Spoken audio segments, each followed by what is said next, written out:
Barcelona, el 7 de marzo de 1980, curación esotérica. Tercera parte. Vicente. Esta va a ser nuestra tercera conferencia acerca de la curación esotérica. El mes anterior nuestra conversación tuvo como centro de interés las tres grandes leyes kármicas que luego analizaremos más profundamente: la rueda de Samsara o la ley de muerte y nacimiento, la ley del perdón y del olvido, la ley de la acción o de la causa y efecto. También nos referimos al vehículo etérico, como vehículo inductor y proyector de la energía cósmica, proyectada desde los niveles causales a través de los vehículos físico, emocional y mental, teniendo en cuenta que al hablar de karma y, por lo tanto, al hablar de enfermedades, de vejez y de muerte, nos estamos refiriendo única y exclusivamente a los 4 vehículos periódicos del ser humano, aquellos que utiliza el alma para su manifestación en el tiempo y en el espacio, es decir, el cuerpo físico denso, el vehículo etérico, el cuerpo emocional o astral y la mente o el vehículo mental. Más allá del circuito o de la esfera de proyección de estos 4 cuerpos no existe prácticamente el karma, no existe, por lo tanto, ni la enfermedad, ni la vejez, ni la muerte. Si existe karma, este karma, el karma de los dioses, no está a nuestro alcance, por lo tanto, no podemos ni meditarlo, no podemos proyectarlo a través de una mente finita, inmersa en 3 dimensiones, en la limitación de espacio. Hablamos también, que relacionado con la invasión de energía cósmica hacia nuestros vehículos de expresión, encontramos alojados en el cuerpo etérico los 7 centros inductores o proyectores de la energía, llamados técnicamente chakras.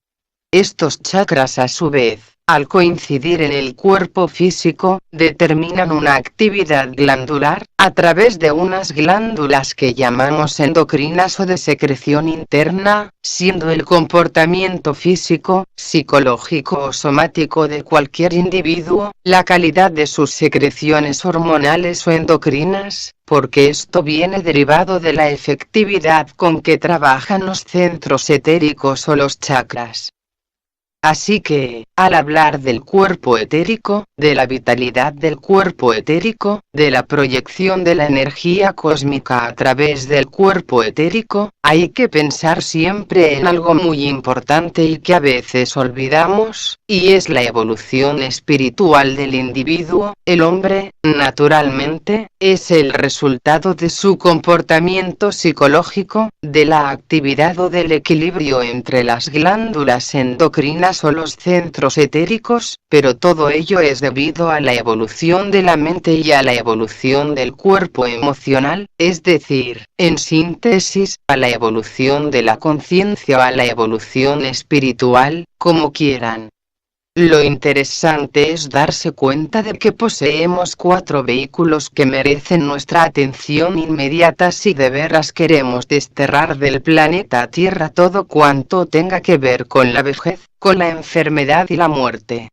Muerte, no en un sentido antagónico de la vida sino como una expresión de la vida. La muerte no es ni más ni menos que una expresión de la vida, es una vibración y, esotéricamente, podríamos decir que la muerte es una entidad. Una entidad que está actuando desde el principio de las edades, antes y después del universo. La muerte ya existía, como existía la vida. No puede existir vida sin existir su contraparte, que es la muerte, es el contrabalanceo de la ley, que al manifestarse a través de la rueda kármica de Samsara se manifiesta como nacimiento y como muerte. El nacimiento como inductor de la vida en este conglomerado de 4 vehículos que utiliza el alma para manifestarse en el tiempo. Tenemos también que la vida universal lo llena todo y que la muerte es la antesala del nacimiento y el nacimiento es la antesala de la muerte. Solamente hay algo que perdura y es la vida, y la evolución de la vida en el individuo es lo que llamamos evolución espiritual, lo que llamamos la integración en todos los sentidos imaginables. Existe también, relacionado con los chakras y con las glándulas endocrinas, el sistema sanguíneo y el sistema nervioso. El sistema sanguíneo lleva el calor que dimana de la luz cósmica y el sistema nervioso trae la luz de las altas esferas universales. Se trata, por tanto, de algo que trasciende el entendimiento al buscar las causas remotas de la energía. Solamente analizamos muy críticamente el fenómeno de lo que puede ser una enfermedad, lo que puede ser la vejez, el envejecimiento de las células, y lo que puede ser la muerte en sí como una entidad, como algo que va y viene, que perdura, pero que creo que hemos dramatizado a su alrededor creando una serie de ideas que son negativas. La muerte, para mí, es liberación, y como tal hay que prestarle una atención muy específica, si es que de veras estamos buscando la liberación espiritual, y se nos dice místicamente que hay que morir un poco cada día preparándonos para la muerte, que es una transformación de la materia simplemente. Por lo tanto, la vida continúa en otra dimensión, en otro plano, en otra esfera, pero continuando siempre dentro de ese sentido crítico de valores psicológicos. Naturalmente, hablamos de los cromosomas y de las hormonas.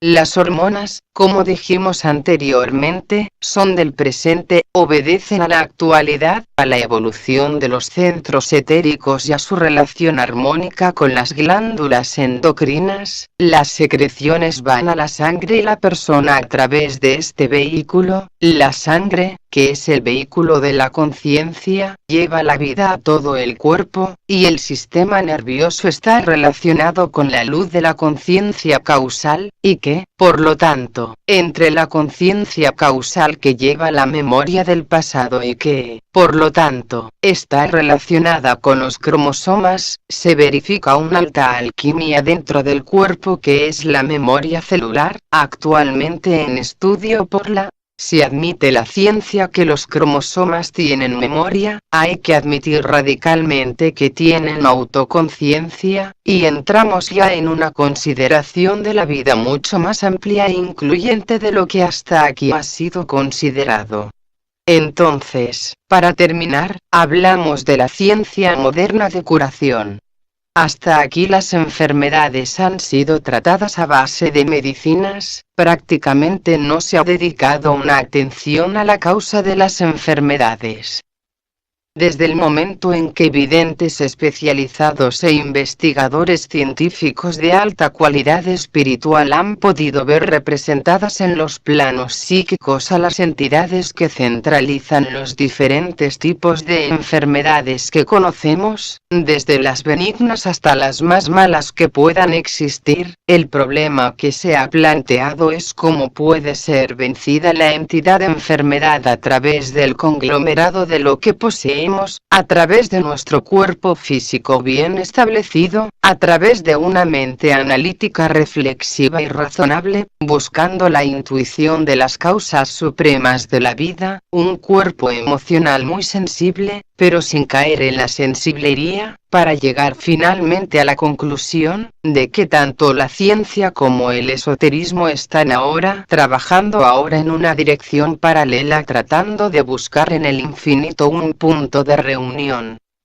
Quisiera admitir que llegará un momento en que confluirán las dos líneas, la ciencia médica y la esotérica, en un punto en el cual se busque la causa de la enfermedad, no en el nivel somático sino en el nivel psíquico, mental y emocional, y tratar entonces de curar estas causas desde el plano donde se han provocado, y no en el plano de los efectos, donde solamente son aliviados los efectos pero la causa permanece inmutable por nuestro desinterés en las cosas profundas y esotéricas de la vida o porque no ha llegado todavía el momento en que la persona se oriente hacia el esoterismo puro y científico como es de desear. Bien, el tema de este mes es la gran ley de restitución. ¿Qué hay que entender por esto? Simplemente la muerte.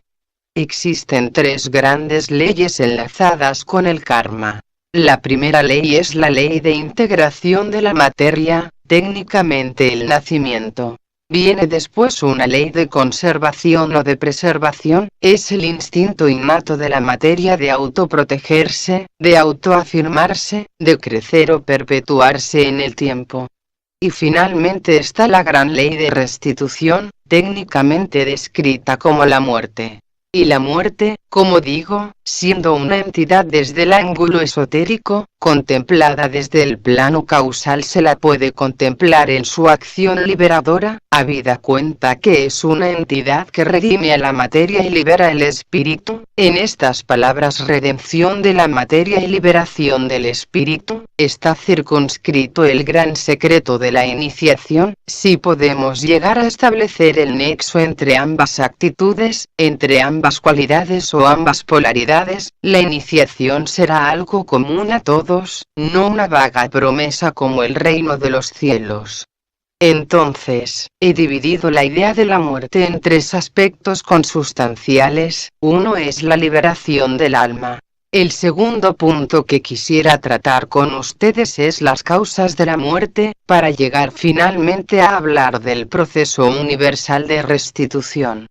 Es decir, que la muerte no existe solamente en el plano físico, sino que va aumentando su progresión a través de los planos, porque todos los planos de nuestro sistema solar son materiales. Según se nos dice esotéricamente, nuestro sistema solar, con todos sus planetas, satélites y asteroides, no es sino el cuerpo físico de una entidad cósmica, y hay que darse cuenta entonces, que todo cuanto existe en este universo, desde el plano físico hasta el ádico, o el plano de la propia divinidad, es material, que, por lo tanto, lo que para nosotros mirando hacia arriba es espíritu, mirado desde los planos cósmicos es simplemente materia, solamente cambia el enfoque, la dirección, el orden, la ecuación de valores psicológicos, la tendencia a la síntesis que todos poseemos y la capacidad que tenemos de integrarnos cada vez más en los problemas humanos o en los problemas de orden universal. Entonces, ¿qué hay que entender por muerte? La muerte es una continuidad del sueño que realizamos cada noche. Cada noche al acostarnos y al dormir estamos verificando la muerte. Entonces, ¿qué diferencia existe entre la muerte y el sueño? Simplemente, que en la muerte el cordón umbilical, hilo de vida o sutradma ha desaparecido del cuerpo, y el alma a través de este hilo recogiendo los átomos permanentes se refugia en el plano causal. Y el sueño es exactamente lo mismo, sin que el cordón umbilical, sin que el hilo de la vida o el sutradma se desapegue del lugar donde está anclado, tal como se dice en los manuales esotéricos, anclado en el corazón, en el interior del átomo permanente. En tanto exista una pequeña porción de este hilo supremo del sutradma dentro del corazón haciendo vibrar el átomo permanente, en esta vibración continuar bombeando el corazón y llevando la sangre al cuerpo y haciéndolo respirar, no existe clínicamente la muerte.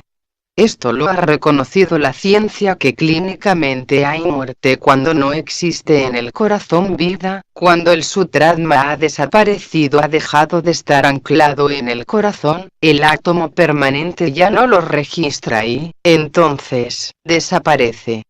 Pero, cada noche estamos muriéndonos, todos hemos muerto, y cuando realizamos la experiencia de la muerte nos damos cuenta de que es familiar, que ya es conocida de siempre. Y me pregunto las causas del dolor. El dolor de la muerte es muy significativo. ¿Por qué tememos la muerte? ¿Será porque no amamos suficientemente la vida? Esto dicen que es la muerte. El hombre que no vive íntegramente, forzosamente tiene que tener temor a la muerte. El hombre que está completamente libre, desapasionado por completo, integrándose cada vez más dentro de sus propios elementos constitutivos espirituales, este no teme a la muerte, está viviendo constantemente, es decir, lo que técnicamente podíamos decir buscando la analogía con el iniciado perfecto, es que existe no solo una continuidad permanente solamente de vida, sino que existe también una continuidad perfecta de conciencia, que es lo que trata de buscarse en las meditaciones esotéricas, buscar una continuidad de conciencia, porque entonces ya no hay temor a la muerte, porque la muerte es una entidad pero es también una ilusión, es decir, todo cuanto se ha creado a través de la muerte es una ilusión, no existe, es una figuración mental, tal como ocurre seguramente cuando alguien piensa de otra persona. ¿Es verdad lo que una persona piensa de otra o no es más que una ilusión? Dijimos una vez, y lo repetiremos, que de Cristo existen pinturas, fotografías, estatuas de todos los tiempos y para todos los gustos, y que cada cual, naturalmente, tendrá una idea de Cristo de acuerdo con la imagen que tiene en su cabecera o de la imagen que ha aprendido en las escuelas o que ha visto retratada en los templos, pero, ¿es realmente así? ¿No será una ilusión mental todo esto? Una entidad causal, podemos decir, que puede estar en los planos superiores como una idea que amalgama la síntesis de las ideas de toda la humanidad acerca de Cristo, pero Cristo, como entidad, no está allí.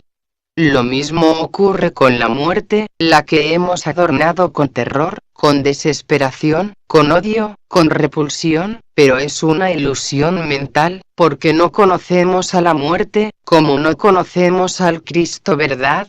Es innegable que si no conocemos exactamente la experiencia de la muerte en vida no podemos tener la experiencia completa de la muerte después de muertos, y es, por lo tanto, que Platón aconsejaba a sus discípulos morid un poco cada día y así alcanzaréis la eternidad. Es como si dijéramos soñad constantemente en lo superior para entrar en lo superior, porque hay una relación magnética entre la idea y la acción, entre la idea y la propia realidad.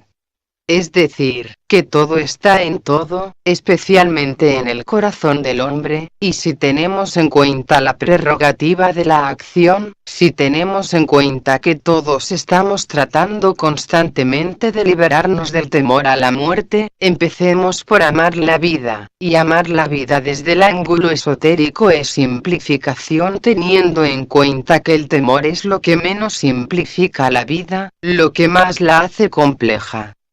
Hay que vivir de una manera tan real, tan serena, tan audaz, diría yo, que la muerte llegue a ser nuestra amiga querida, que la veamos constantemente sin tener miedo, entonces, nos daremos cuenta de que la muerte es como un ángel, está velando por nosotros, pues es la única manera de liberarnos de las opresiones de la materia y de las opresiones del propio espíritu inmerso dentro de la materia, pues, de la misma manera que la redención de la materia es la liberación de ella misma, automáticamente la comprensión del mecanismo es para el espíritu la liberación de las ataduras que le impiden avanzar y, entonces, vienen unos momentos extraordinarios de serenidad, de paz y de alegría, dentro de los cuales la muerte no existe, existe una vida que se manifiesta cíclicamente como muerte, como nacimiento. Los pueblos orientales, que tienen una mente analítica, al menos las personas sensatas, están viviendo de manera en que la muerte la consideran su compañera inseparable, viven constantemente pensando en ella, adorándola, como el gran Dios que destruye la materia para crear cosas nuevas encima de la materia. El mito del ave fénix que resurge de sus propias cenizas es la muerte liberando, destruyendo para edificar cosas nuevas. ¿Qué sería de la humanidad si no existiese la muerte?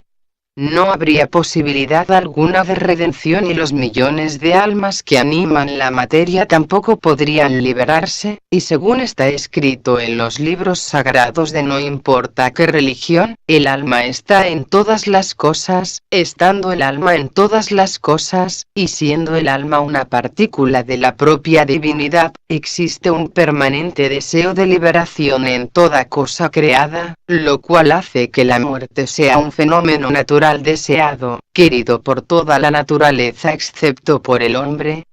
teme a la muerte. Hay una razón fundamental que hemos expresado, existe una ley de conservación, un instinto de preservación, pero, ¿qué añadimos a todo esto?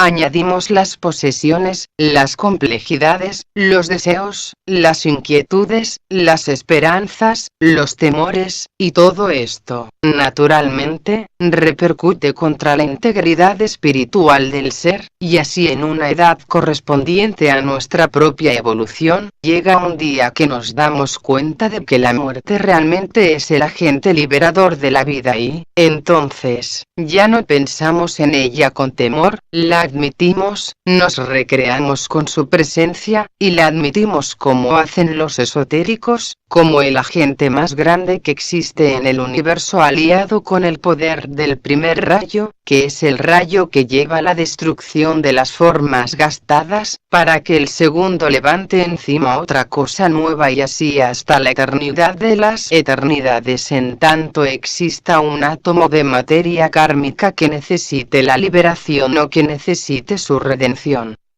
Bien, una cosa muy importante que hay que considerar con respecto a la muerte, es las tres clases de tipo psicológico a través de los cuales podemos apreciar cómo se realiza la muerte o la evolución del alma como también se dice. En el sueño, cuando la persona se entrega al descanso, automáticamente hay una succión, por decirlo de alguna manera, de parte del alma que necesita que la conciencia funcione en todas las dimensiones de todos los cuerpos conocidos y, entonces, las personas de tipo instintivo sienten la atracción por el plexo solar, y por el plexo solar las personas instintivas sin afán peyorativo alguno, surgen bajo la inhalación del alma para pasar al plano astral en el subplano que les corresponda por evolución. Las personas de tipo sensible, las personas sentimentales, las personas predominantemente místicas, la succión la realizan a través del centro o de un lugar muy cercano al centro cardíaco, y por allí se van al plano astral. Y las personas pensantes que utilizan creadoramente materia mental, los discípulos mundiales, las personas de alta integración, realizan la aspiración superior hacia el plano astral a través de un punto situado muy cerca de la glándula pineal. Son tres lugares o tres puntos en los cuales la vida se escapa de la materia, los fluidos vitales se escapan de allí, haciendo la salvedad de que en el sueño el sutratma continúa anclado en el corazón, y que en la muerte desaparece totalmente, y la inhalación del alma se lleva la conciencia y sus vehículos más los átomos permanentes, y se refugia después el tiempo necesario de recapitulación que realiza el alma en el plano causal. Bien, entonces la rotura del sutratma obedece a una razón fundamental, que es lo que vamos a analizar a través de las causas de la muerte. No puede romperse el sutratma si no existe una ley coordinadora, solamente hay una excepción, el suicidio. El suicidio, que es la capacidad que tiene el individuo de utilizar en forma negativa la voluntad de Dios que tiene dentro del corazón, y no es nuestro interés hablar del suicidio en nuestra charla de hoy, darnos cuenta sí, de que la rotura del cordón plateado o del sutratma es debido a tres razones fundamentales analizadas desde el plano causal: el cumplimiento del karma,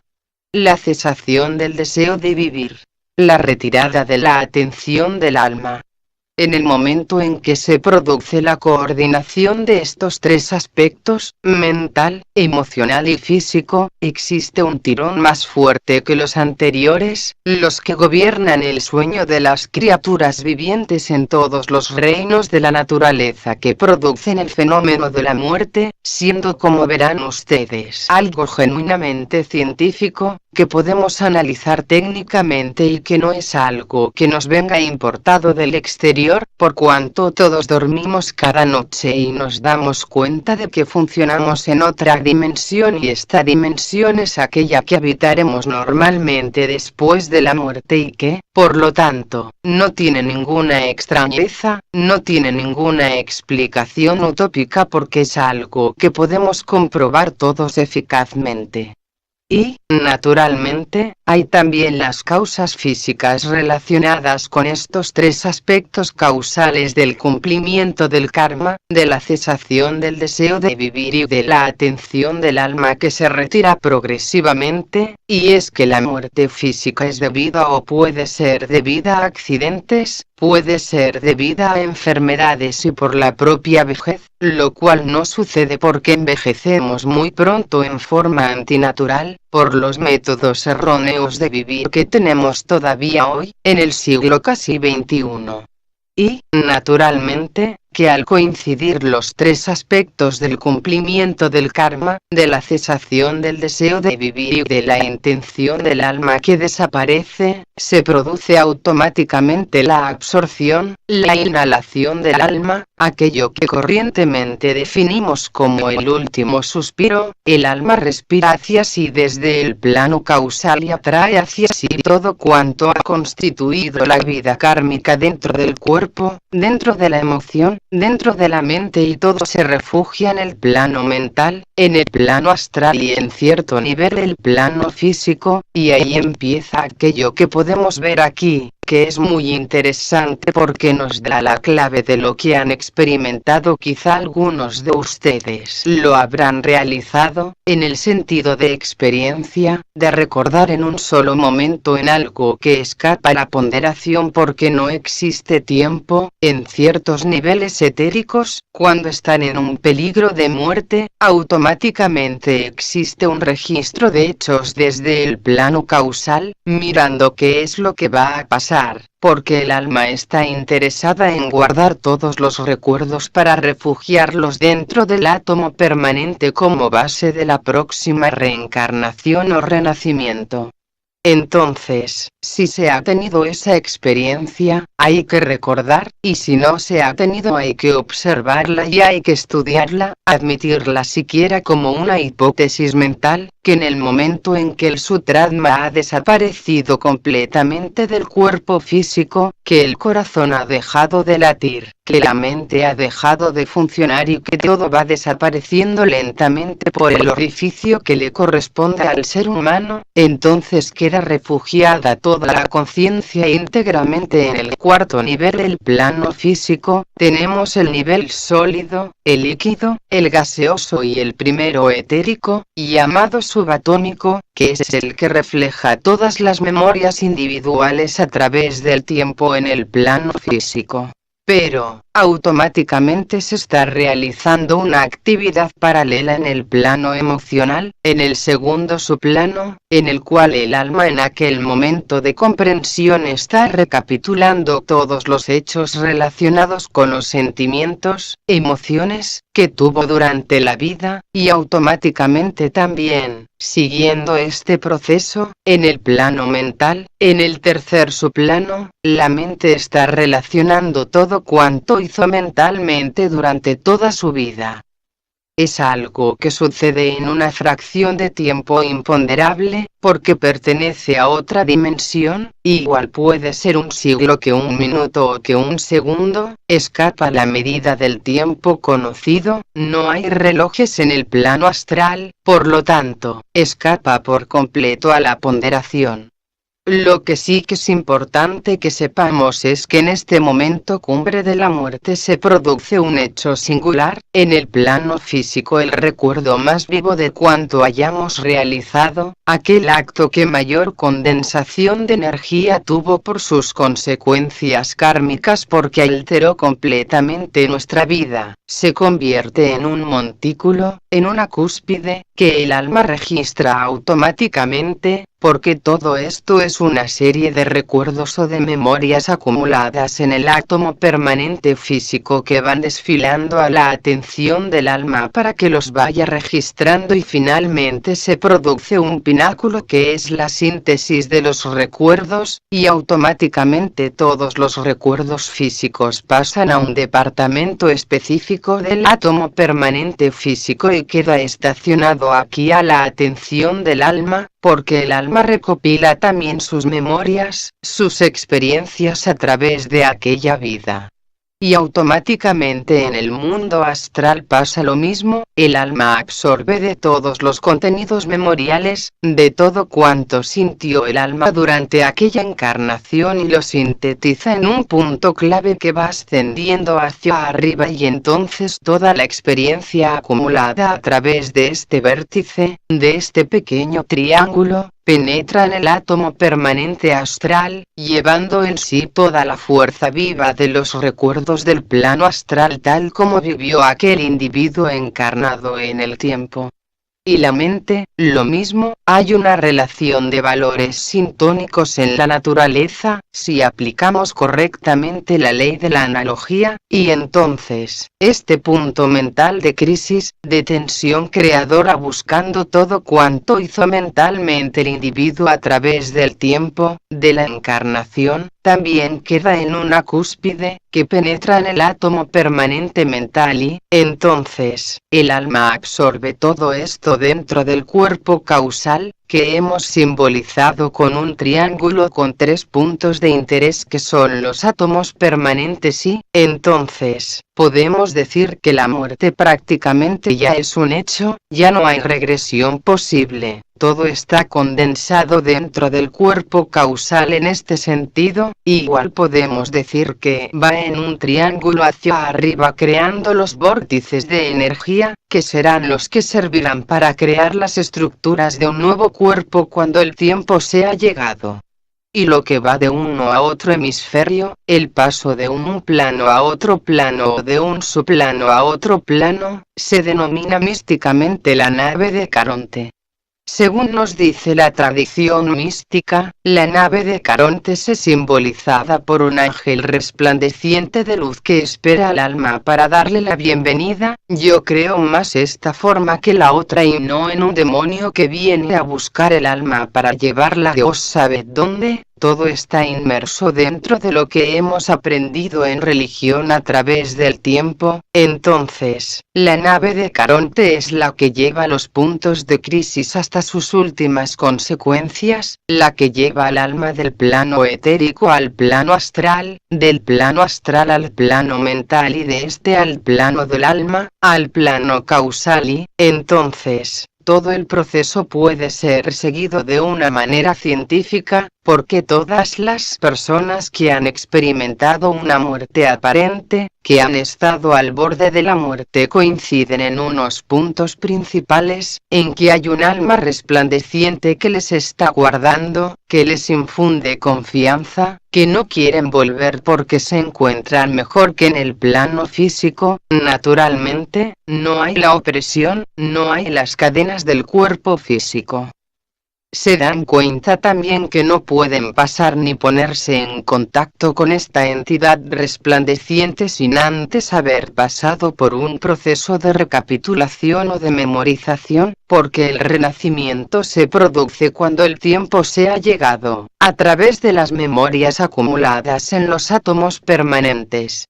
Cuando nace a la vida de nuevo el ser vuelve a surgir el sutratma del alma causal y, como se dice esotéricamente, lanza los anzuelos otra vez al río de la vida, y uno se clava en el corazón conteniendo el átomo permanente, y es el átomo permanente que empieza a funcionar cuando ha habido la concepción, el fenómeno de la concepción que hemos analizado en otras conversaciones, es el principio del karma de un cuerpo físico, siguiendo adelante el proceso, anclando en el plano astral y anclando en el plano mental como base de la creación de los cuerpos nuevos que el alma va utilizando en otro proceso de vida o de renacimiento. Entonces, todo cuanto vemos aquí puede ser catalogado como científico. No podemos decir que esto sea tal como es. Dense cuenta que estamos tratando de representar cosas de la cuarta y quinta dimensiones en términos de la tercera, y al situarnos en un plano se convierte en una segunda dimensión, y que es muy difícil que podamos comprender el proceso de una forma total, pero hay que intuir más bien que razonar. Tratar de ver esto como una espiral en la cual está inmersa el alma y va ascendiendo por esa succión del ángel solar, buscando su punto de complacencia mística y tratando de reproducir en el tiempo lo mismo que se está realizando en los universos, en las constelaciones y en las galaxias, que es el fenómeno de la muerte y del nacimiento que existen por doquier, que es un fenómeno vivo de la naturaleza, que es algo que estamos haciendo constantemente y, por lo tanto, está dentro de la propia averiguación del propio ser, que no es algo que venga del exterior, es algo que todos podemos comprender acabadamente. Y también al analizar este gráfico Vicente explica esta conferencia en pizarra. Hay que darse cuenta que hay una explicación muy científica del por qué en los anales esotéricos se dice que el 9 es el número del hombre, y que el 9 es el número de la iniciación. Vean ustedes, el cuerpo físico o la memorización física se está realizando en el cuarto subplano del plano físico, que la restitución, memorización astral, se está efectuando en el segundo subplano, y que la memorización o recapitulación mental se está realizando en el tercer subplano. Si contamos los subplanos veremos que está el número 9, 4, 6, 9, que es el 9 máximo de la iniciación, según se nos dice. El logos de nuestro sistema planetario posee la novena iniciación y se le llama el Señor de la Estrella de 9 puntas. ¿Esto para nosotros qué puede significar? No hablamos de estas cosas porque todavía no tienen un significado científico en nuestro pequeño cerebro tridimensional, pero nos da la idea de que el logos mismo se comporta conforme a las leyes que él mismo ha programado, que no se queda estático mirando su universo, sino que interviene dando vida a todo el contenido de las formas, que está creando lo mismo por una tremenda alquimia que desconocemos, la liberación de sus propias características, y hay que admitir lógicamente desde el ángulo de vista de la analogía, que todo cuanto vemos en el universo de objetivo es la expresión del karma que se expresa a través de la rueda de Samsara, y que la rueda de Samsara con las 4 edades, la infancia, la juventud, la edad madura y la vejez, se está realizando en todo el orbe conocido de lo ultradimensional, de todo cuanto existe en el cosmos, y que todo cuanto llamamos un tipo kármico no es más ni menos que esta rueda más amplia que utilizan los logos para programar su propia evolución. Y que todo cuanto está dentro del alcance humano a través de la analogía es un hecho que podemos considerar como científico, y que siendo científico está atentando de una manera directa contra la autonomía de la mente para que se agrade esta autonomía y surja triunfante en la liberación, y todo esto buscando la analogía que existe entre una pequeña entidad que es el ser humano con el propio logos absoluto. Todo está en todo, y todo cuanto el hombre piense y desee puede ser una realidad, pero lo único que interesa en estos momentos, a pesar del aspecto científico de la cuestión que tiene una contraparte mística extraordinaria que analizaremos más adelante, es que la muerte no debe hacernos nunca perder la fe en nosotros mismos, y el temor a la muerte está creando muchas enfermedades, y el temor a la muerte incapacita la mente para razonar, y el temor a la muerte implica siempre destrucción del yo. y que el temor a la muerte es algo inútil, es llenar el ser de complejidades, para llegar a la comprensión de que solamente hay que amar a la vida, y amar a la vida para mí es amarnos todos dentro de un sentido incluyente, dinámico, vivo, no simplemente teórico, porque la palabra amor ha perdido eficacia a través del uso indebido, como la palabra Dios o del Cristo cósmico. Por lo tanto, todo cuanto digamos acerca del amor si no lo aplicamos es falso, es demagogia y hoy se habla mucho de demagogia, y el hombre esotérico debe hablar con palabras sencillas, sin demagogia, tal como son, y la gente lógicamente aceptará aquello que se le presente con rectitud de conciencia, con alteza de miras y sobre todo con buena voluntad. Y ahora espero que ustedes con sus preguntas permitan ahondar más profundamente este tema interesante de la muerte. Interlocutor. Has hablado de la liberación de nuestras características, podríamos decir que es la liberación de los 4 elementos. La parte mental, la parte astral y la parte física. La parte astral, claro, será la parte emocional, la parte del deseo, la parte mental será la del fuego. Bien, o sea, que esta es la forma de ver las grandes características en el hombre, en el universo o en lo que está manifestado. Vicente. Es la liberación de todo cuanto atente contra la ley. Todo cuanto está sujeto a un proceso de regresión al pasado debe morir o debe ser destruido, en una palabra más eficaz, porque la destrucción del cuerpo emocional no conlleva nada. Ahora, las cualidades negativas con las cuales introducimos nocivas influencias en el cuerpo emocional, sí debe ser eliminado.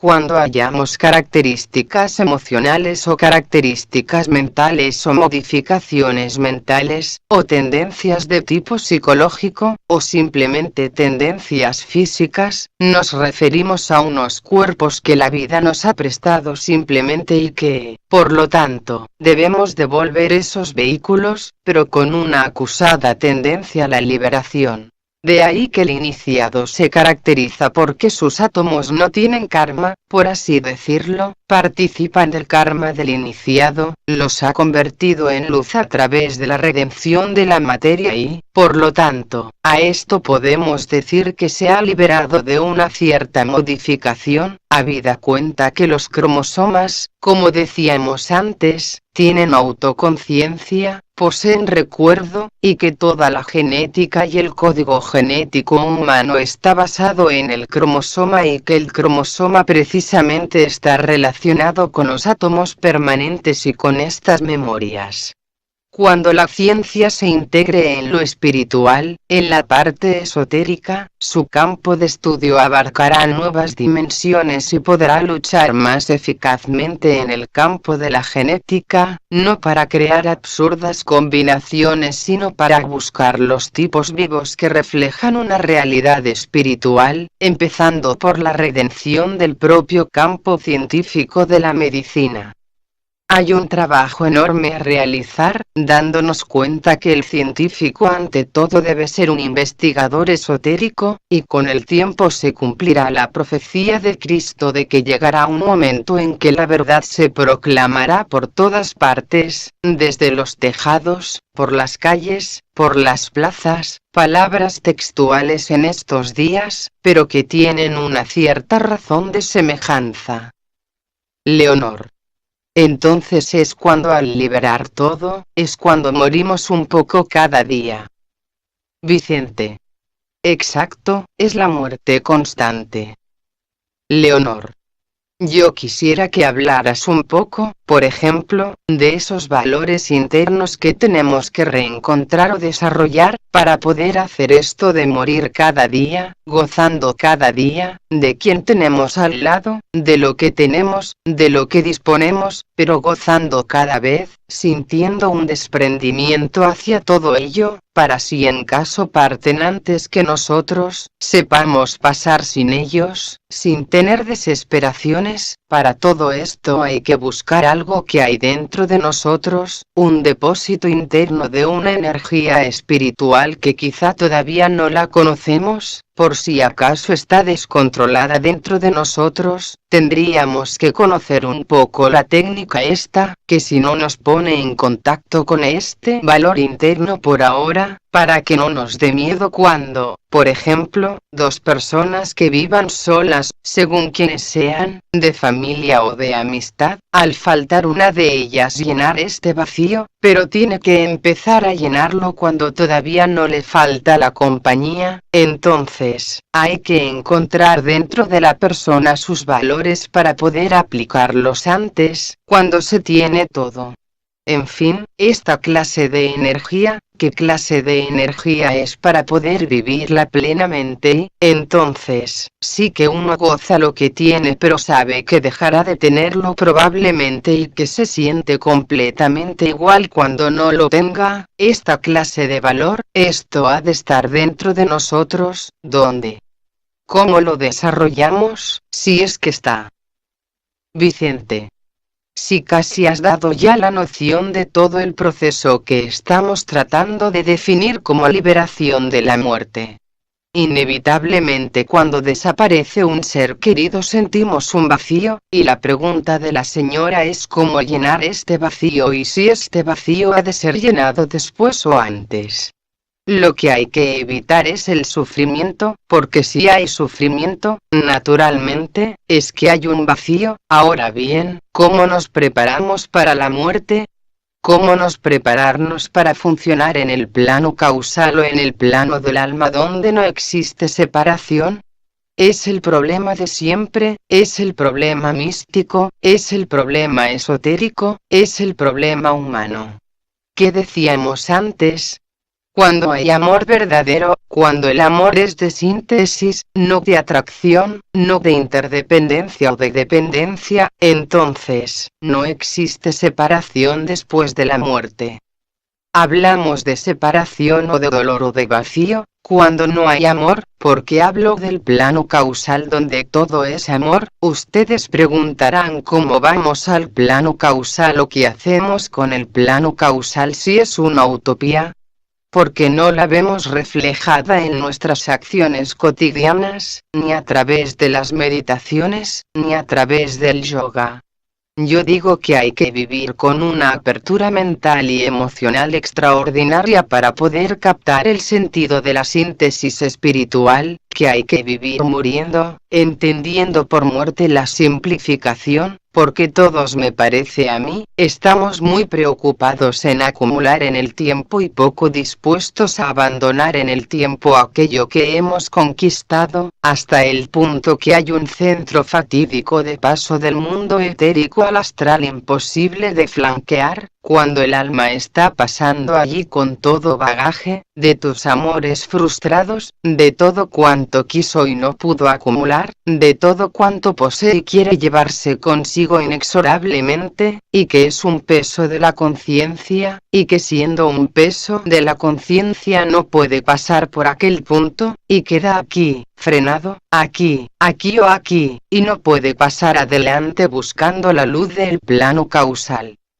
Entonces, si empezamos ahora mismo, simplificando el ánimo, dejando de sentirnos atraídos por las cosas pasajeras, si vivimos de amores reales y no de amores de interdependencia, si amamos el alma y no el cuerpo o la personalidad o aquello que desaparece, habrá una posibilidad, pero yo no puedo dar ninguna regla exacta ni ninguna técnica, porque es el propio individuo el que tiene que amar, no una persona que diga hay que amar de esta manera o amar de la otra. Habida cuenta que el alma está en todos nosotros y que el alma es una efusión de amor de la propia divinidad y, por lo tanto, cuando sentimos separatividad y la sentimos constantemente en el hogar, con las personas que amamos, es que no hay suficiente amor, y si no hay suficiente amor la mente no está capacitada para simplificar, y si no hay amor no estamos capacitados para unirnos con los demás, incluso la persona que está a nuestro lado.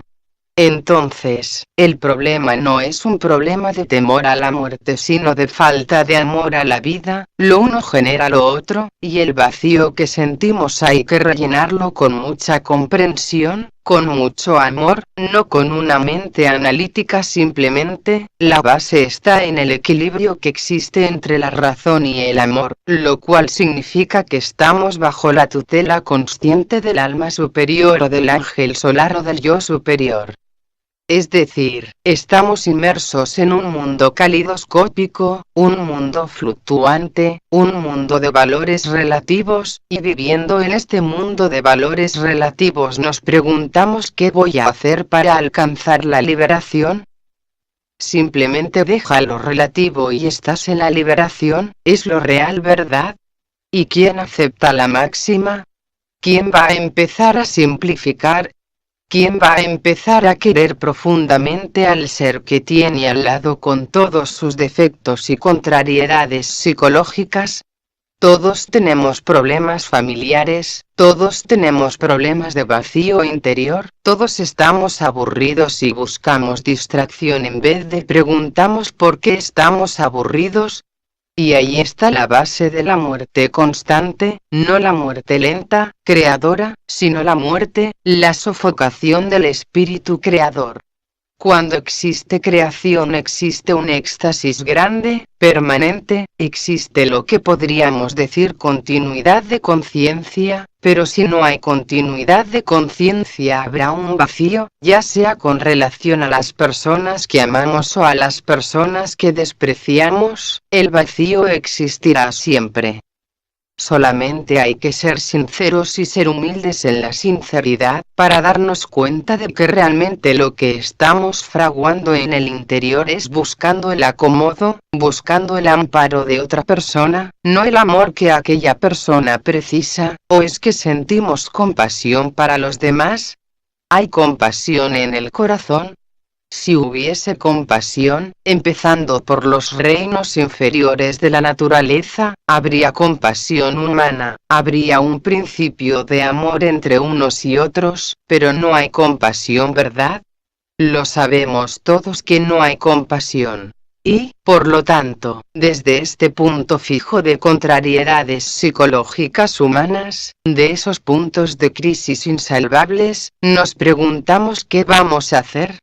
Pues bien, yo diría que hay que vivir muy atentos y apercibidos de todo cuanto ocurre en nuestro interior y fuera de nosotros mismos, que dejemos de asustarnos por el vacío interior. Quizás se produce un vacío interior porque no amamos el vacío, porque no amamos la soledad y buscamos la compensación en otra persona o en otro grupo, en otra comunidad, y para mí, la regla exacta, la regla de oro para perder de vista este vacío interno que nos agobia es afrontar la vida serenamente.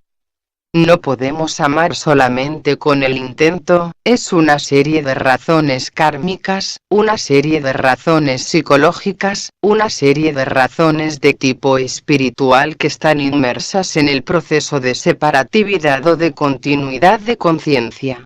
El día que tengamos continuidad de conciencia amaremos a nuestros semejantes, y el problema es cómo adquirimos continuidad de conciencia, yo diría estando muy atentos siempre, porque he llegado a la conclusión de que si la mente no está atenta constantemente a todo cuanto sucede dentro y fuera de sí no puede haber amor, porque el amor debe surgir por la atención, porque cuando estamos atentos hay silencio, hay un silencio porque el yo deja de existir prácticamente, siendo el yo la causa de la dualidad y, por lo tanto, la causa de la separatividad, y si hay separatividad no podemos hablar de amor, ¿verdad?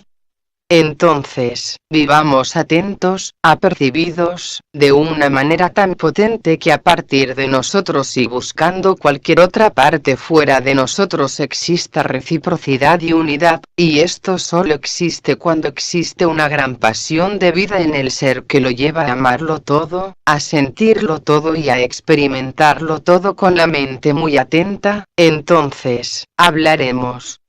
cuando la mente esté muy atenta y apercibida, cuando haya logrado el sentimiento vivo de continuidad en el tiempo, cuando todo esto sea ilusorio por cuanto ha desaparecido del campo perceptual del yo, entonces, dejará de existir la dualidad, la polaridad y la soledad. Hablaremos entonces de amor no antes.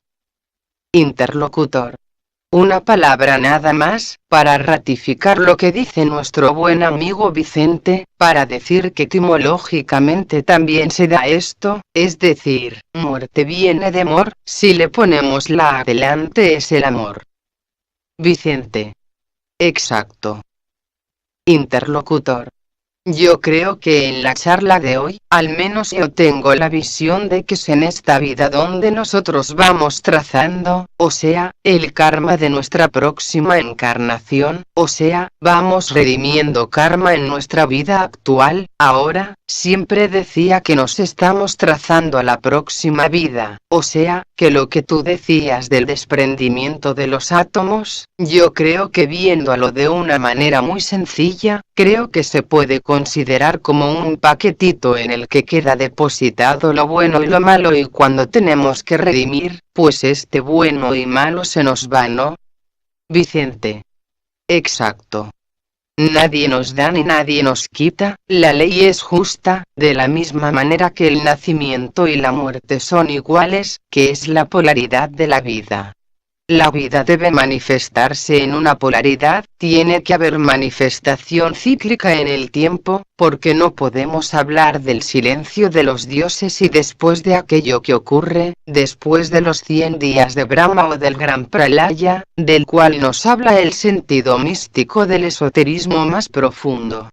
Darse cuenta de que hay una similitud entre el pralaya y los silencios que podemos experimentar en la vida, porque cuando la persona está muy atenta y reincido en esto porque es muy interesante, no existe la conciencia del yo inferior, existe una atención, y decir atención simplifica o define muy bien el sentido de síntesis. Estamos sintetizando, si estamos sintetizando significa que estamos dejando la mente desguarnecida, ¿de qué? De cualidades mentales, ya que la mente refleja aquello que quiere reflejar el pensador, es una panorámica que puede contraerse o extenderse a voluntad, no es un hecho real. Creamos la mente al pensar y al dejar de pensar la mente no existe, pero como siempre estamos pensando tenemos la mente, como siempre estamos sintiendo tenemos el cuerpo emocional, y como tenemos deseos de vivir tenemos el cuerpo físico.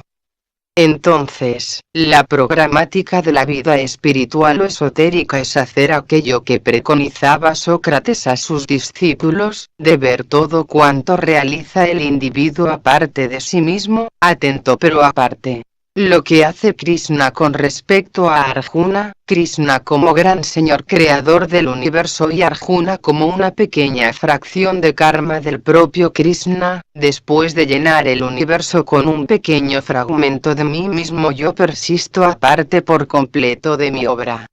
Entonces, el proceso de la recapitulación es el proceso que enseña al individuo a liberarse de la conciencia del yo con respecto a sus vehículos, se da cuenta de que tiene un traje que se va a poner cuando tenga necesidad de él, de un mecanismo de trabajo, y si ahora en vida estamos haciendo una separación inteligente entre el yo y sus mecanismos de expresión, iremos muriendo un poco cada día, porque lo que muere no es el yo, tengamos presente esta idea, sino que está muriendo aquello que ya no sirve para un trabajo específico del alma, y hay que aceptarlo como una bendición.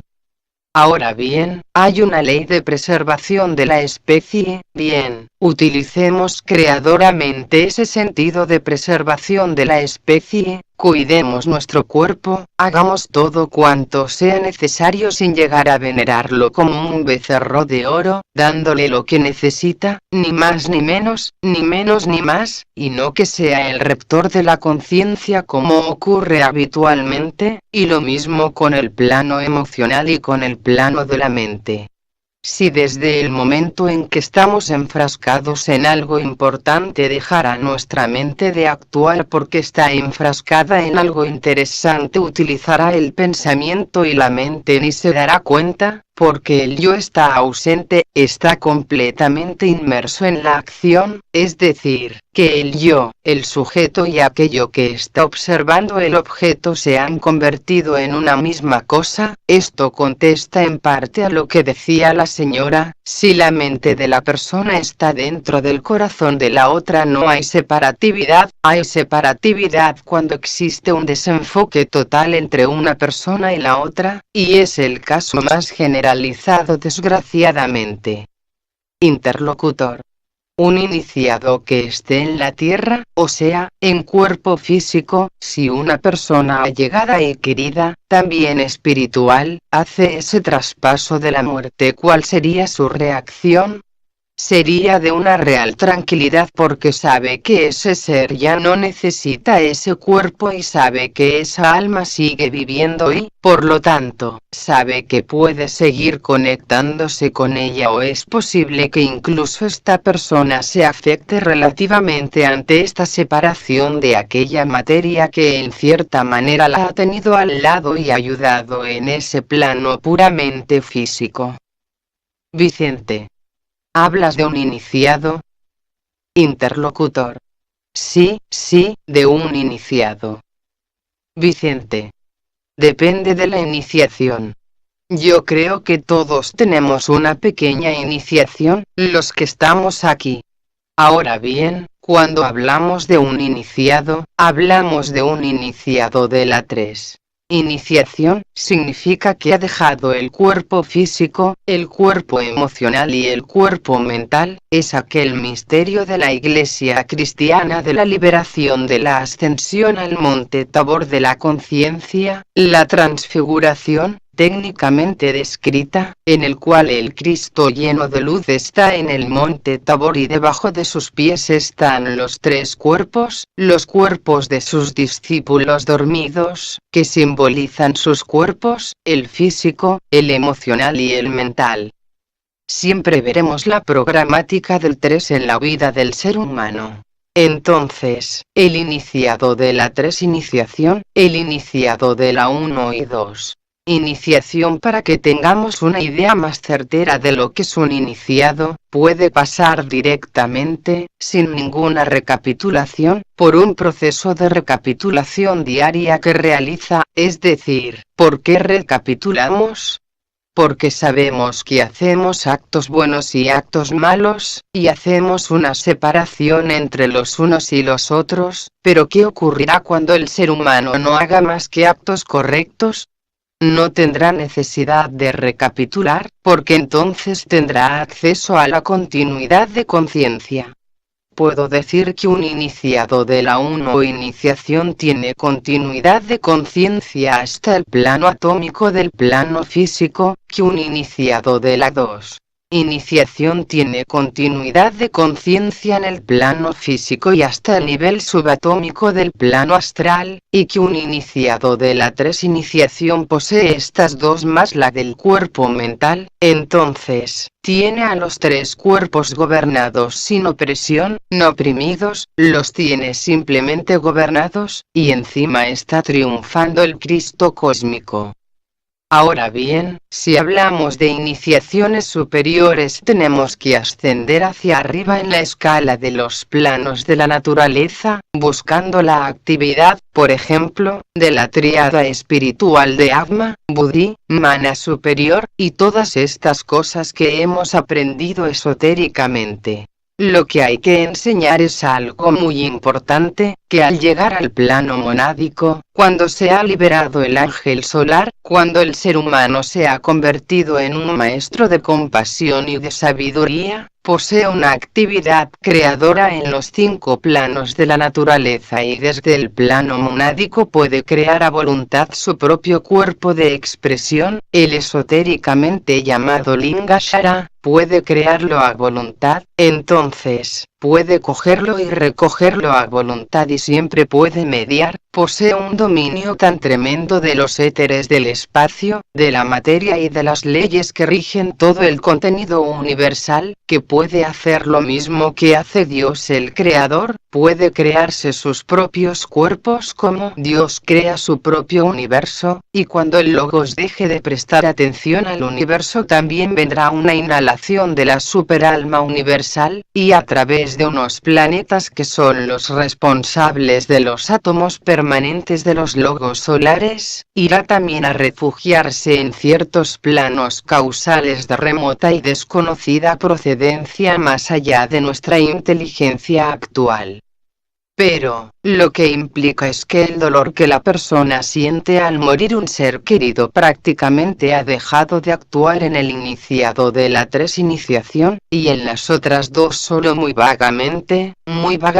diría yo, porque tiene una continuidad de conciencia y esta continuidad de conciencia hace que el iniciado traspase los planos sin necesidad de detenerse, como tiene que pasar el alma, porque hemos hablado de un proceso de recapitulación en ese subplano, pero tiene que darse cuenta que tiene que ir ascendiendo hacia arriba buscando este ajuste, y que solamente en los átomos permanentes quedará la esencia, no todas las memorias, la esencia, porque con aquella esencia viene a ser como la esencia que conocemos en perfumería, muchas miles de flores o de rosas o de claveles dan una sola gota de agua, esto es la condensación de la actividad de muchas rosas, y es lo mismo en el plano causal cuando se trata de los átomos permanentes, que parece una cosa muy difícil de aceptar porque está en otra dimensión, pero presentado científicamente puede resultar, porque a menos que ustedes me digan lo contrario, tenemos una capacidad de recuerdo que no sabemos por dónde vienen ni dónde van, simplemente recordamos los hechos, de dónde provienen los recuerdos del pasado y cómo por este proceso voluntario o involuntario de memorización podemos traer al presente hechos del pasado.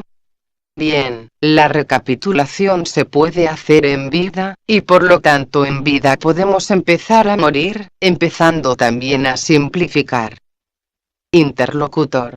Si la muerte es continuación del sueño diario, ha sido un error y sigue siendo el error del ser humano, no llegará el momento no muy lejano en que esto lo tomemos muy sana y llanamente tal y como si fuera un sueño, como una terapia, como una especie de solución al problema de crisis actual de muerte, de comprensión en el mundo, en vez de renunciar el individuo para llegar a esa armonía que comprende lo que tiene que hacer. Vicente. Naturalmente, tiene que llegar el momento en que el problema de la muerte al ser simplificado deje de ser un problema. Es un problema porque a la idea de la muerte hemos añadido una serie de ideas que no tienen nada que ver con la muerte y sí con el temor a la muerte, que no es lo mismo. Por lo tanto, el proceso es una explicación racional, y yo creo que con el tiempo yo no doy una regla fija en el tiempo porque no la tengo, porque pertenece al karma de la humanidad, llegará un momento en que la muerte sea un símbolo de vida.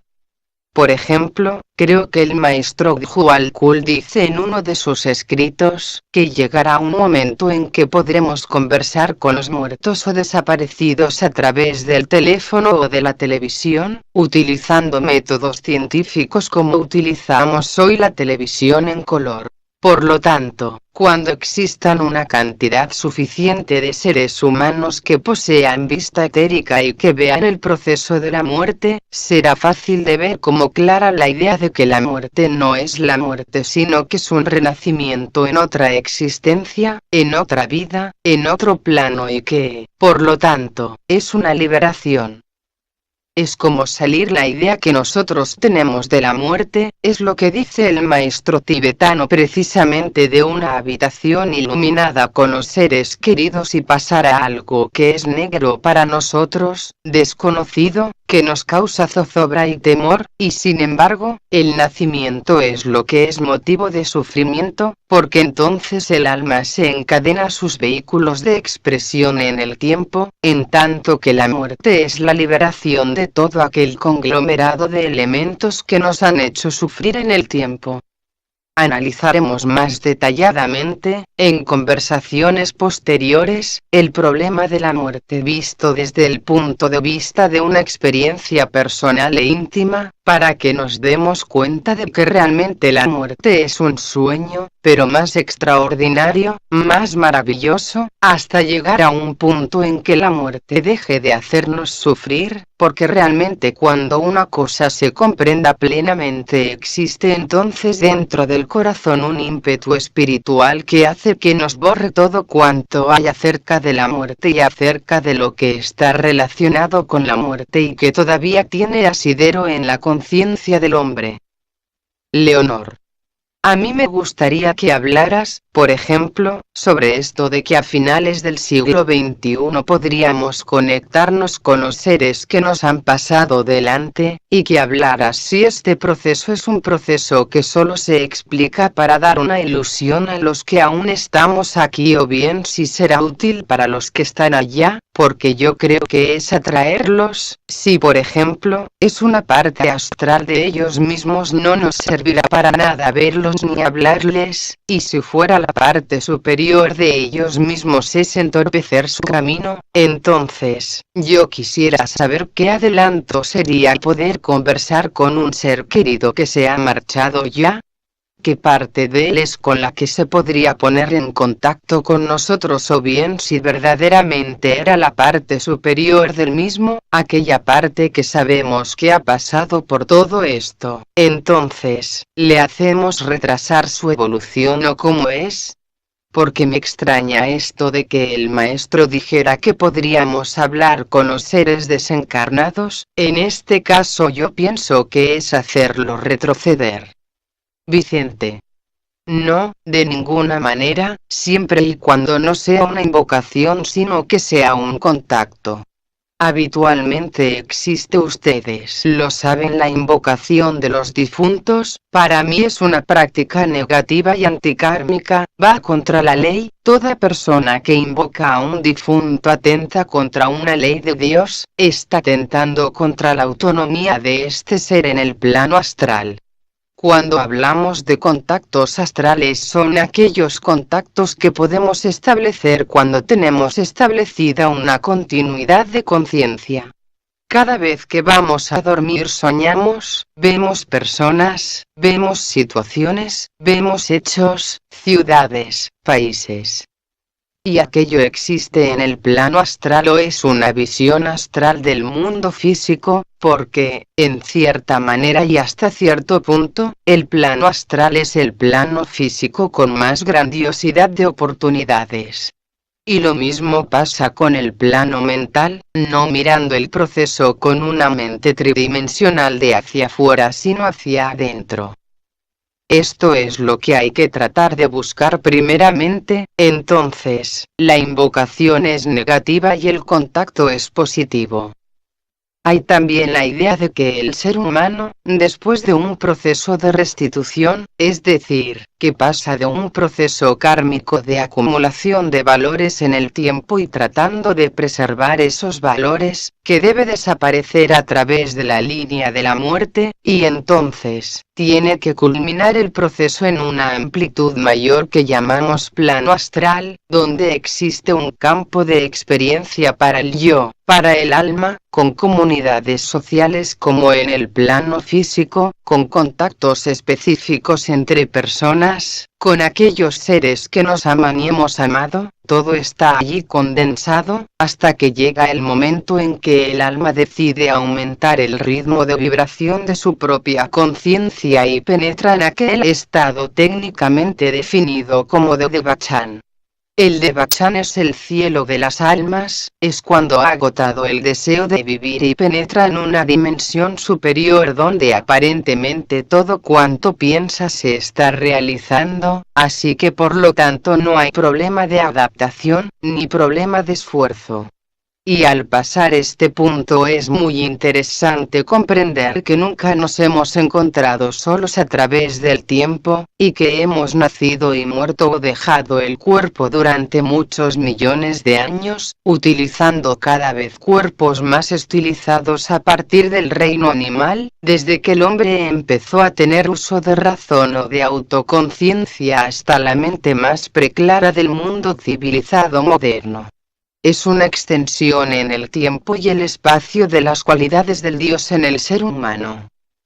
Y naturalmente, el iniciado está libre de Devachan, por una razón muy sencilla, porque ya en vida conoce la felicidad de la unión con la divinidad, pero el hombre no conoce la fruición del iniciado ante la vida ni la comunicación con el Ser Supremo que llamamos Dios. Entonces, la propia justicia de Dios crea el Devachan, y cada persona tiene su propio Devachan, siendo este Devachan allí donde vive y realiza todo cuanto en vida no pudo realizar, agota el deseo de vivir y cuando renace es con otro deseo de vida, más sutil, con más experiencia, con más potencia creadora. Interlocutor. Por favor, si podría aclarar esto de los 3 días sagrados, si por casualidad tiene alguna relación con los 3 puntos de crisis. Vicente. Sí, había olvidado este punto. Naturalmente que hay una relación entre los 3 días sagrados y las 3 etapas de recapitulación después de la muerte. Ustedes saben que cuando piden la verificación de la cremación de un cadáver hay que esperar 3 días y esto es simbólicamente un día para el cuerpo físico, otro para el emocional y otro para el mental, pero, el darnos cuenta de que estos 3 planos son subsidiarios el uno del otro, al decir 3 días nos estamos refiriendo a 3 etapas, porque hay que señalar que hay personas que mueren, aparentemente están muertas y están 5 y 6 días enterradas, y cuando se dan cuenta de la situación ya no hay tiempo, es decir, que los 3 días son simbólicos y que representan las 3 etapas de la recapitulación.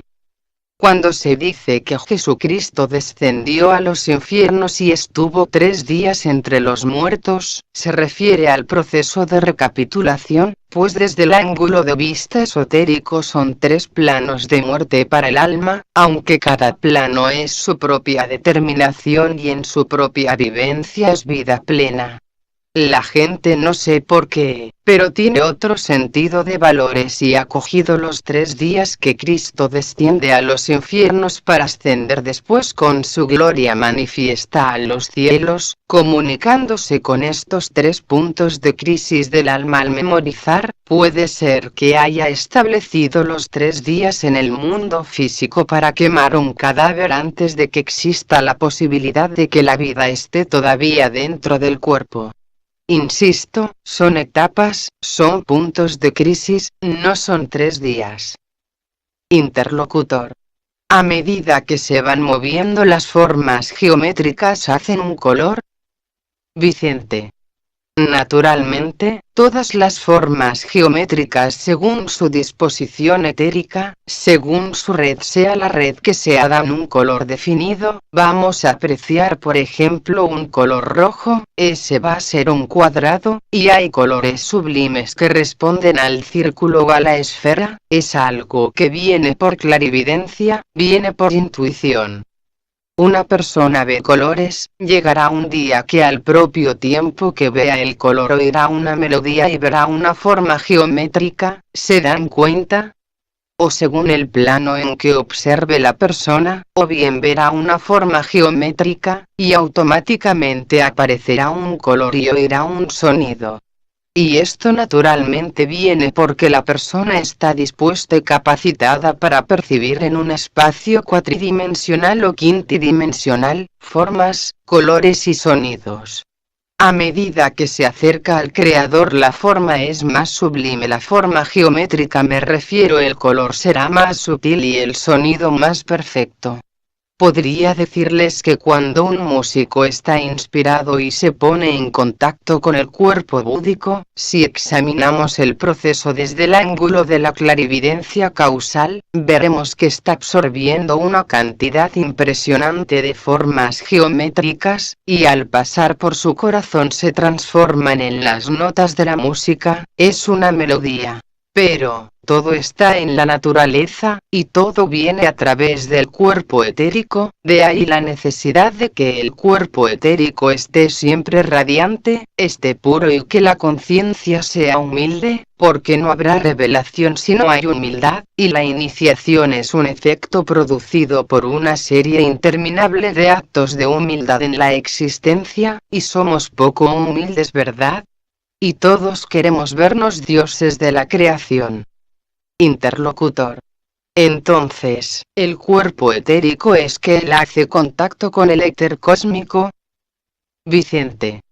Sí, bueno, es que es del éter cósmico que una parte la persona se apropia a su propio campo etérico, es decir, que la naturaleza del éter del cuerpo físico, por ejemplo, del cuerpo etérico físico que es el que se manifiesta como campo magnético, que forma parte del cuerpo planetario etérico, lo mismo que el campo astral, el cuerpo astral de un hombre salvo las limitaciones forma parte del cuerpo astral de la divinidad. Y el cuerpo mental de un hombre forma parte del cuerpo mental de la divinidad, teniendo en cuenta que la mente del Creador engloba todas las mentes humanas, y estamos tratando ya de buscar la mente de la divinidad. Interlocutor. En la dualidad del ser humano, el karma está y no está. Puede ser un karma que no haya influido por ser espiritual, pero si el material, el karma planetario, o sea, existe. La humanidad tenemos un doble karma, espiritual y material, entonces serán dos karmas o está entre dos karmas. ¿Cómo es esto? Vicente. No, un karma que abarca toda la totalidad de los cuerpos sujetos a karma.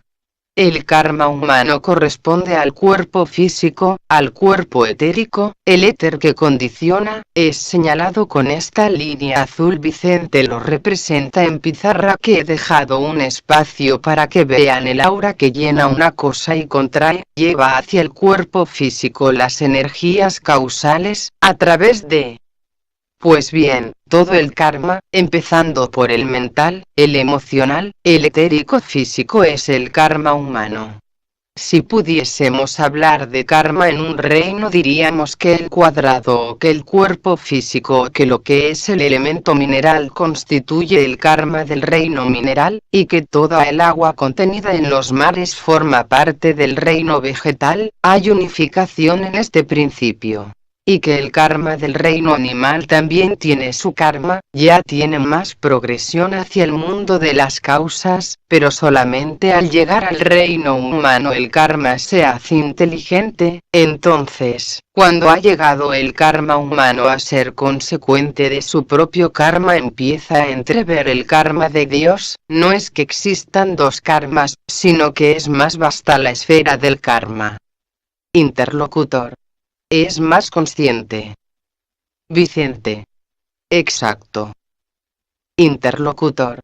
Ha hablado del acto de humildad, entonces, yo me hago una pregunta, si uno es consciente de lo que uno tiene que hacer, lo hace por los demás y para los demás, o sea, nos imponemos una disciplina por lo que haríamos o lo que tenemos que hacer, entonces, si hacemos lo que tenemos que hacer y no lo que querríamos hacer porque eso otro es mejor, esto puede ir haciéndose una costumbre, entonces esto es positivo para el comportamiento de la persona, entonces vas desechando, por decirlo de alguna forma, malas costumbres y adquiriendo buenas costumbres. Eso es estar en el camino, es ser fiel, ¿no? Vicente. Para mí es correcto, positivo. Siempre que se busque el bien de los demás olvidando humildemente nuestra propia arrogancia psicológica es contribuir al plan del Creador, es, por así decirlo, crear un buen karma a la humanidad. Claro, Cuando decimos un buen karma y un mal karma, estamos diciendo siempre que estamos revalorizando el sentido de que existe un bien cósmico y un mal cósmico que en su equilibrio constituyen todo lo manifestado, porque la enfermedad, y eso será el tema de la propia conversación, será demostrar la existencia del alma como factor coherente entre el espíritu y la materia, es decir, que hasta aquí lo que falla es el alma del hombre, lo demás son vehículos, es decir, que la coherencia, el sentido, por decirlo así, del aglutinamiento de los vehículos o de integración es lo que vamos a analizar más intensamente, más profundamente, debido al hecho de que el alma es el factor coherente entre el espíritu y la materia, y cuando hay desviación entre el espíritu y la materia surge un rechazo, una reacción de la materia hacia el espíritu, es la enfermedad. Hay que estar muy parcos en ese sentido y muy circunspectos debido a que muchas personas ven las cosas íntegramente desde el plano físico, sin darse cuenta que la visión debe ser total y abarcar todos los planos en los cuales estamos inmersos. Estamos inmersos no solamente en el cuerpo físico, sino en el mundo de las emociones y nuestros pensamientos, los cuales son algo que interesa profundamente tener en cuenta. Interlocutor. Una pregunta, a ver si lo puedo entender, ha hablado de los colores. Cuando un sanador intenta curar la materia y de la materia le sale todo su ser en un color determinado, se marcha de la materia el color, un brillo fuerte se sale, entonces, ese curador al salirse todo su cuerpo o la forma de su cuerpo que se ha salido del cuerpo material, ¿qué significa esto si puede contestarme? Vicente. Significa que si una persona al querer curar a otra persona sale su cuerpo es porque no le incumbe aquella cosa. Porque dense cuenta que todo el mundo quiere curar, todo el mundo cuando vemos una persona que sufre queremos instintivamente porque el instinto es del alma también, la parte instintiva espiritual del alma quiere ayudar, pero, ¿está capacitada la persona para curar? ¿Puede curar realmente? La pregunta que hay que hacerse antes de ser curadores es ver si estamos curados realmente nosotros mismos, si tenemos una existencia realmente psicológica integrada, si tenemos una mente que coordina bien los pensamientos, si tiene a ser posible clarividencia mental, que puede ver el campo magnético astral y mental al propio tiempo de la persona que quiere curar, lo cual quiere decir que se introduce en el secreto de los rayos, que también tiene un color característico y una forma geométrica determinada, porque está en relación con estas formas de la naturaleza, para llegar finalmente a la conclusión de que no podemos curar más que a las personas de nuestro propio rayo. Interlocutor. Estuve en una exposición de curanderos, y decían que a veces curan la energía del cuerpo astral, pero que esta forma de energía a veces se salía y no podían. Vicente. No se admitía o la persona no estaba capacitada. Bueno, es que dense cuenta que muchas personas que quieren curar son de esas personas que llamamos técnicamente medium, que salen del cuerpo pero no salen voluntariamente sino impelidos por una fuerza que desconocen, y el curador a mi entender debe tener una vigencia en todos los momentos, debe estar tan profundamente integrado en su ser que sea capaz de dirigir a voluntad todas las energías, donde deben ir no donde quiera el paciente. Una enfermedad reumática no está localizada en el sitio donde se dice sino que está en la columna vertebral, y esto lo saben todas las personas que tienen ciertas ideas acerca de curación, por lo tanto, ahí viene la acupuntura, que trae una revolución en la medicina moderna, y que es oriental y choca con los métodos que tenemos aquí en Occidente. Pero, más allá de la acupuntura, está la regla de la armonía que cada cual puede utilizar y la armonía te dice, esto debes hacerlo y esto no debes hacerlo, es una ley natural y lógica, ¿verdad? Y me pregunto cuántos tendremos lógica para darnos cuenta realmente de que estamos faltando a la ley, aún dentro del principio de buena voluntad de querer curar, porque lo que vamos a hacer en la mayoría de los casos es meter más enfermedad a la persona que está enferma, y ahí está el karma. No hay que curar, hay que irradiar constantemente, y esta es la curación, porque si la mayoría de enfermedades vienen de un ambiente social enrarecido, de una contaminación atmosférica, de una contaminación astral que es peor todavía, o de una contaminación mental, entonces, las causas no están simplemente en el cuerpo físico, y hay que darse cuenta de esta secuencia de cosas, para finalmente llegar a la conclusión de que la mejor manera de curarnos y de curar es ser armónicos, y siempre hay que hablar de este punto, lo cual significa que la persona que sea armónica curará sin darse cuenta, con una sonrisa, por su irradiación, por su magnetismo curará, y si aplica las manos conscientemente también curará, y esto lo analizaremos en posteriores conversaciones cuando hablemos de técnicas de curación, y que cada cual se aplique la técnica precisa.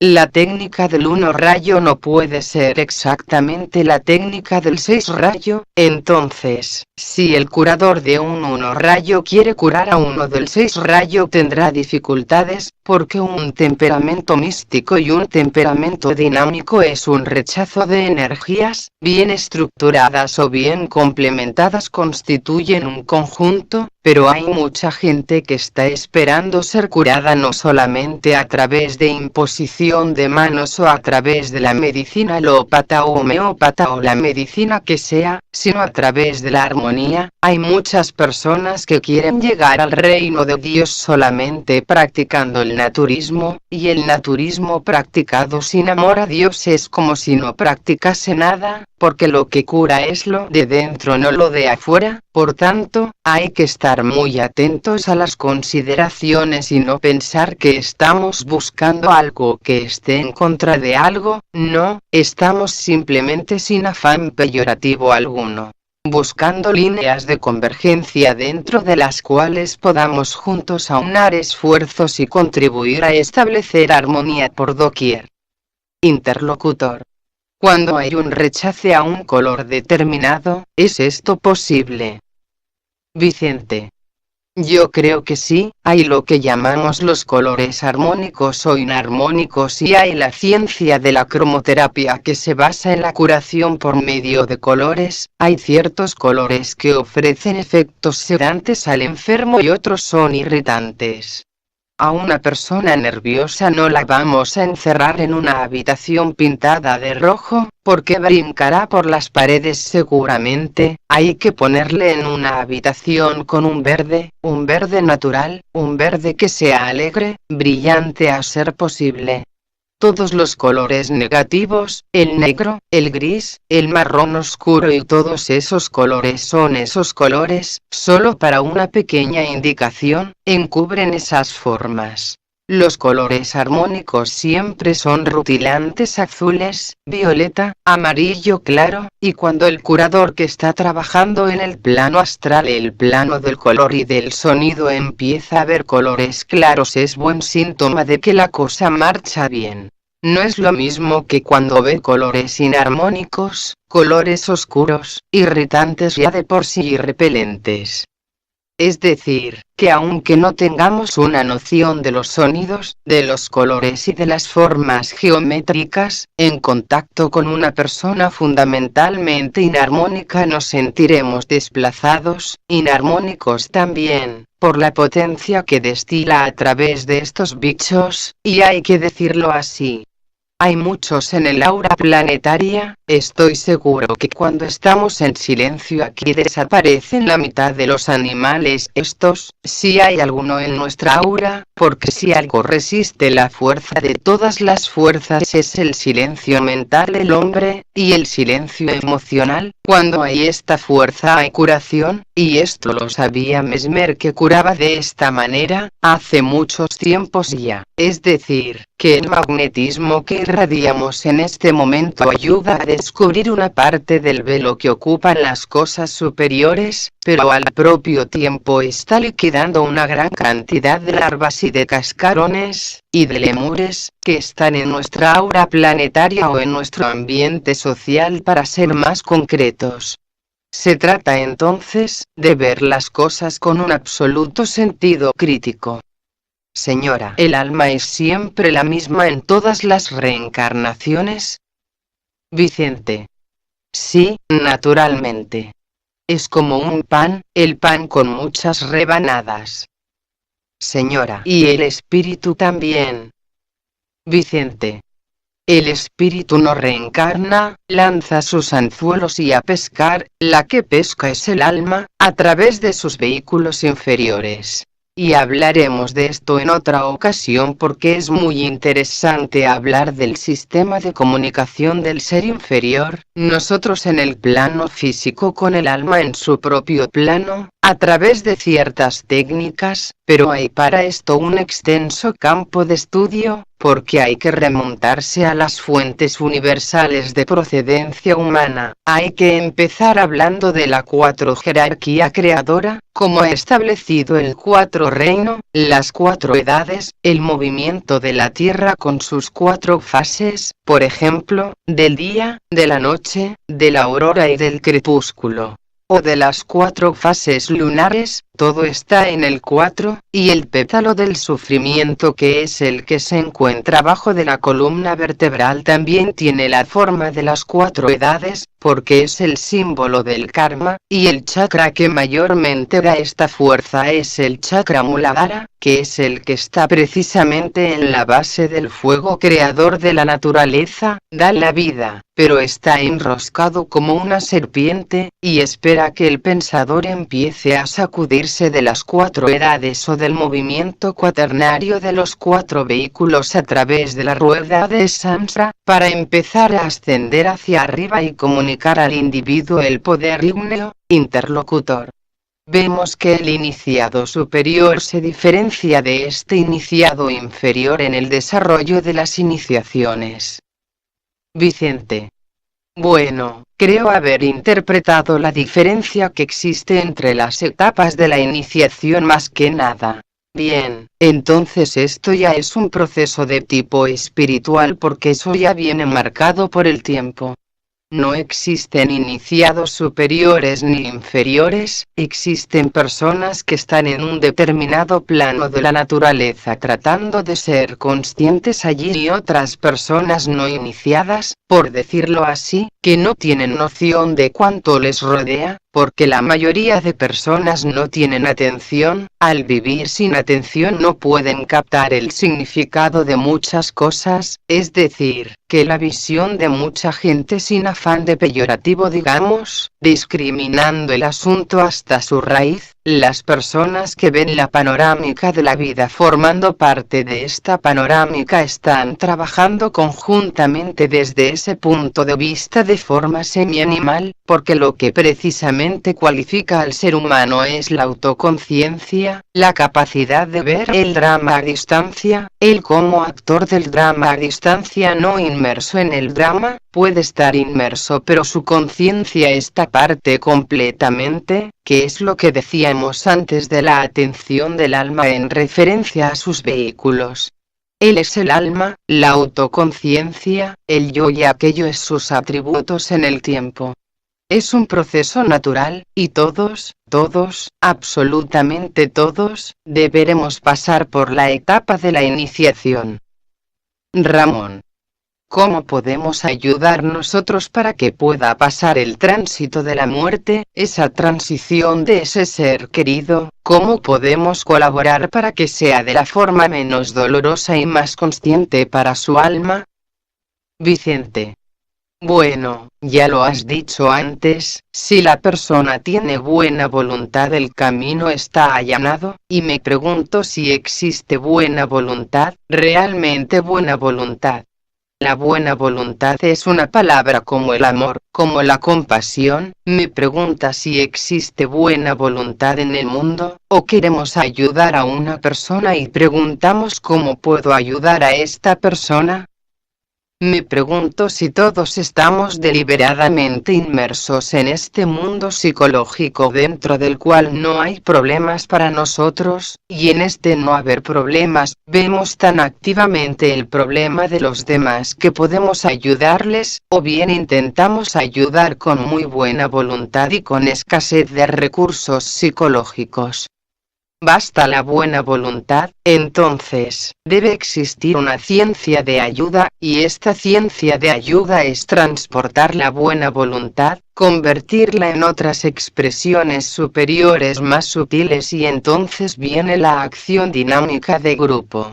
Yo digo, una persona sola, solamente puede atender su propia conservación, su propia evolución, solamente en grupo puede ayudar eficazmente y cuando en el mundo existan muchos grupos de buena voluntad entonces podremos hablar de ayuda a través de esta buena voluntad. Yo digo que se pueden obrar realmente grandes milagros en el mundo trabajando en grupo, con la conciencia inmersa dentro de un sentido creador y robustecido o enaltecido por el espíritu de buena voluntad. Yo creo que todos los que estamos aquí tenemos algo de buena voluntad en el corazón. Si todos juntos en este momento pensásemos en una persona que sufre, seguramente la carga positiva que estamos engendrando con la atención con la que seguimos estas conversaciones, crearía un núcleo de poder de tal tremenda radioactividad que quebrantaría los moldes estáticos de la ciencia médica, trayendo a luz unas energías que están esperando que las invoquemos porque todo lo tenemos, sabemos que Dios está en nosotros, pero nos comportamos como el diablo y ahí está el problema que tiene la humanidad. La buena voluntad por una cosa y la mala voluntad por otra, pero cuando existe un grupo organizado de buena voluntad ejercitando la mente en el sentido analítico del bien y tratando de llevar el bien a los seres humanos, indudablemente existe una entrada en el planeta Tierra de energías que pertenecen a un poder superior del dos rayo, es el rayo de la verdadera compasión universal, es el rayo mediante el cual el Cristo, el gran taumaturgo, podía curar con su sola presencia. Y vamos a utilizarla, ¿por qué no? Ramón. Voy a tratar de contestar a esa pregunta que ha hecho. Hay una primera ayuda de cómo los vivos podemos ayudar a los recién muertos, porque el muerto, todo cadáver durante 3 horas está vivo, no se cree muerto, y hay que pasar el trance de la tercera a la cuarta, hay que desprender el génico, y hay unas técnicas, unos masajes, y lo primero que hay que hacer es un silencio y pensar menos, tener en cuenta que la mejor ayuda que podemos hacer y eso será revertido en nuestra vida también cuando nos muramos. Vicente. Este silencio posee dinamismo, posee creación, posee buena voluntad y posee síntesis, no pertenece a los planos con los cuales estamos habitualmente enlazados, pertenece a energías desconocidas que nacen de la actitud reverente del ser ante la programación de su propio destino. Muchas gracias.